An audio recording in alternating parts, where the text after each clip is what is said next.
যার সম্পদ মাইরা খাইলেন, যার জীবন ধ্বংস করলেন এবং যাকে কষ্ট দিলেন, যাকে কাঁদালেন, যার চোখের অশ্রু জড়ালেন, তাকে তো আল্লাহ পাক অবশ্যই সুখে শান্তি রাখবেন, তার কষ্ট দূর করে দিবেন।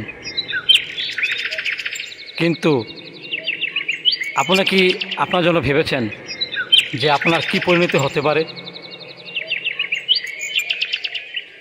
আপনি যে তার সম্পদ আত্মসাৎ করলেন, কার জন্য করলেন? নিজের জন্য। যদি নিজের জন্য করে থাকেন তাহলে আপনি বড় পাপ করলেন, কারণ দুনিয়ার সুখ ক্ষণিকের জন্য মাত্র।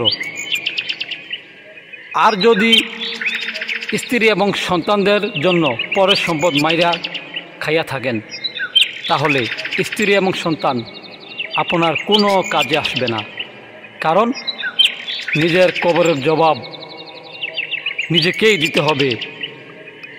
আর আল্লাহ পাক অন্যের সম্পদ এবং পরের হক কখনোই ক্ষমা করেন না, যদি না সম্পদওয়ালা ব্যক্তি ক্ষমা না করে। আর এর জন্য রহিয়াছে আল্লাহ পাকের জাহান্নামের ধাউ ধাউ করা অগ্নিশিখাওয়ালা অতি উত্তপ্ত আগুন, যা হৃদয় পর্যন্ত পৌঁছাবে।